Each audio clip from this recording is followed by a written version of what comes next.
So, if the light comes back on, don't ignore it. It's a sign that something needs attention. It's your car's way of telling you something's wrong, and it's best to get it checked out. Better safe than sorry. But hey, at least you can use your handy-dandy OBD2 scanner to figure out what's going on before you take it to the mechanic. It gives you a head start. Knowledge is power, my friends. The more you know about your car, the better you can take care of it. Now, let's talk about a problem that often crops up after you've done a battery disconnect or cleared your ECU, a rough idle.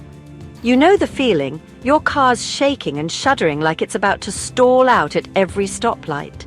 It's frustrating and can make you feel uneasy about your vehicle's reliability.